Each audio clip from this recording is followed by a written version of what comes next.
Scout और guide सर्वप्रथम तुमको अनुशासन में रहने के लिए सिखाता है। चाहे कोई भी फिजिकल ट्रेनिंग होती है, स्काउट गाइड हो, आर्मी का हो, बीएसएफ का हो, या स्कूल में ही फिजिकल जो परेड सावधान विश्राम कराया जाता है, सबसे पहला या खेल, ये सबसे इसका पहला उद्देश्य है हम सब अनुशासन में रहें। दूसरा, यातायात के नियम सब सिखाए गए होंगे आपको, कैसे रोड पे बाएं तरफ चलना है, क्या उसका सिंबल होता है जहां मुड़ना है या क्या, ये सब सीखने के लिए मौका मिलता है। हेजिटेशन, जैसे अभी बता रही थी, ये हेजिटेशन इसके लिए है कि हम जब सभा होती है, हर शनिवार को सभा होती है, 2 घंटे कल्चर प्रोग्राम का होता है, बच्चे माइक पर आके जो मन कम से कम अपना परिचय तो दे, उससे हेजिटेशन समाप्त होता है। नहीं तो मंच पे जो आते हैं बड़े बड़े विद्वान जो होते हैं, PhD, DIC London, FIC France करके आते हैं, लेकिन जब उसे मंच पे भेजा जाता है कि आप कुछ बोलिए, तो उनका हाथ पैर थर थर होता है। नहीं, जो बात आती है उसके मुंह में वो भी गायब हो जाती है। ये मंच होता है, क्योंकि आपको 1000, 2000, 10,000 आदमी के बीच में बोलना होता है, 500, 700 लड़कियों के बीच में। सर आगे अब हेजिटेशन है, हमको जो बोलना है वो हम गायब है, मेरा भाषण सब भूल गए हम वहीं पर। हम भाषण क्या बच्चे को निबंध प्रतियोगिता में बताएंगे। तो ये सब बातें जो है ये आपको ट्रेनिंग में दी जाती है ना, हम लोगों को। और ये जॉब में भी इसका 3% था पहले, अब क्या नियम है वो मैडम बताएगी। पहले था कि जो लड़कियां गाइड या स्काउट करके जाती या खेल से जाती, उसको 3% रिजर्वेशन मिलता था, यानी 100 में 3% नौकरी में उनके लिए रिजर्व सीट रहता था कि ये 3% आपको मिलेगा। इसलिए हर को भाग लेना चाहिए, स्काउट गाइड हो, खेल हो, संगीत प्रतियोगिता हो, निबंध प्रतियोगिता जो जिले में होती है, राज्य तक विज्ञान प्रतियोगिता होती है, उसमें लड़कियों को भाग लेनी चाहिए, क्योंकि वहाँ उससे आपको क्या होता है, बाल वैज्ञानिक का चयन होता है। हर साल ये होता है, बाल वैज्ञानिक बनोगे, भारत सरकार तुमको प्राइज देंगे, मुख्यमंत्री प्राइज देंगे, और तुम बाल वैज्ञानिक हो जाए, जॉब तुमकी उसी समय पक्की हो जाती है। बच्चियाँ भाग ही नहीं लेना चाहती है, मेरा क्या काम है इससे, यानी हर बच्चियों को हर प्रतियोगिता के लिए भाग लेनी चाहिए। इससे आपके जीवन में बहुत तरह के विकास का उन्मूलन होगा और आप आगे बढ़ेंगे। बहुत बहुत धन्यवाद, ऐसे ही और भाग लेते रहिए। आप आए, और ट्रेनर को भी आपको शुभकामनाएं। आज यह प्रशिक्षण का अंतिम रूपरेखा का अंतिम पड़ाव है। आपकी कुशलता और कर्मठता के कारण ही यह सफल हो पाया है। ध्यान देने योग्य यह बात है कि जो कुछ भी हमने अपने जीवन में ग्राह्य किया है, उसको अपने लक्ष्य तक कहाँ तक साध पाते हैं। यदि अपने जीवन में हम इसको उतार पाए हैं और इससे अपनी दिशा को अच्छी मोड़ दे पाए हैं, और जो लक्ष्य है उस लक्ष्य की प्राप्ति कर पाए हैं, तभी जाकर के यह हमारा प्रशिक्षण सफल हो पाता है। और अनुशासन, आपने उसका परिचय दिया है कि जिस अनुशासन से, तन्मयता से, समयबद्धता के साथ इस प्रशिक्षण में भाग लिए हैं, वह वाकई आप लोगों के प्रशंसनीय कार्य के रूप में जाता है। अनुशासन ही व्यक्ति को महान बनाता है। अगर अनुशासन में आप हैं तो आपको हर क्षेत्र में उपलब्धि मिलेगी।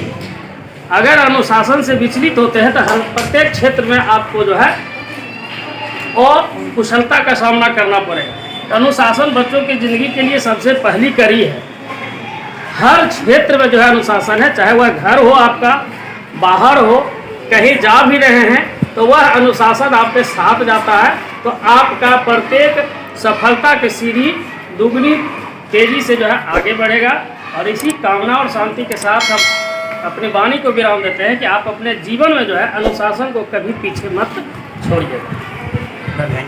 Scout, Bharat scout and guide का समापन सत्र है।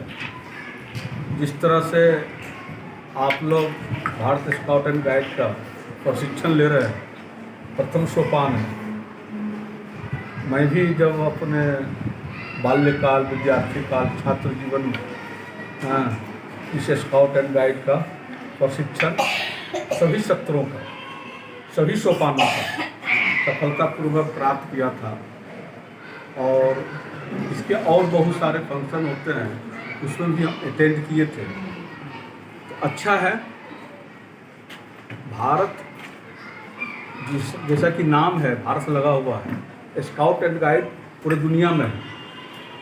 पूरे दुनिया में ये कल प्रशिक्षण दिया जाता है। उसका मुख्य उद्देश्य क्या है। जैसे कि देश जो बनता है नागरिकों से देश बनता है, तो नागरिक आप जानते हैं कि बाहरी रक्षा के लिए हमारे देश में सेना होती है जो कि युद्ध पर बॉर्डर पर लड़ती है, बॉर्डर पर अपने बाहरी आक्रमण से सुरक्षा के लिए सेना तैनात है। लेकिन कुछ ऐसी विशेष परिस्थितियां होती है देश में जब आम लोगों की रक्षा के लिए विशेष लोगों की आवश्यकता होती है। जैसे कहीं अकाल आ गया, कहीं भूकंप आ गया, कहीं बाढ़ आ गया, ऐसे समय में कहीं महामारी फैल गई, कहीं उपद्रव हो गया, ऐसे समय में जो विशेष लोग होते हैं जैसे आप लोग जो कुछ मायने में औरों से हट के होते हैं, बहुत सी चीज़ में वो दक्ष होते हैं, उनकी आवश्यकता समाज को विशेष रूप से हो जाती है। ऐसे समय में जब आप आगे भी सीखेंगे तो आप अपने सामाजिक जीवन में, हाँ, अपने व्यक्तिगत जीवन में इस प्रशिक्षण का लाभ जब उतारेंगे तो बहुत ही अच्छा रहेगा। और जैसा कि अभी बात हो रही है, अनुशासन से हट के कोई भी सफलता आपको नहीं मिल सकती। अनु मतलब होता है साथ चलना, शासन मतलब व्यवस्था के साथ चलना। तो आप विद्यालय में आते हो तो एक व्यवस्था है, उस व्यवस्था को तोड़ने पर आप सफल नहीं होगे। जहाँ भी जाओगे, रोड की बाईं ओर चलना एक अनुशासन है, दाईं ओर चलोगे एक्सीडेंट कर जाएगा क्या। इसलिए अनुशासन का अपने जीवन में महत्व है। खैर, आप बहुत अच्छे पूर्वक दोनों प्रशिक्षणकर्ता ने इस जगह के अभाव के, क्योंकि ये जो रूम में ये कैंप नहीं होता है, कैंप का मतलब होता है शिविर है, ये खुले में होता है। तो बहुत सा चीज़ होता है जो कि आप खुले में जो कर पाते वो रूम में कर नहीं पा रहे हैं।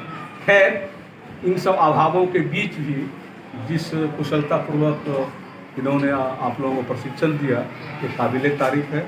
हम इन लोगों की सराहना और प्रशंसा करते हैं, ये धन्यवाद के पात्र हैं। इतने दिक्कतों के बावजूद आप लोगों को अच्छा सा प्रशिक्षण दिए। ठीक।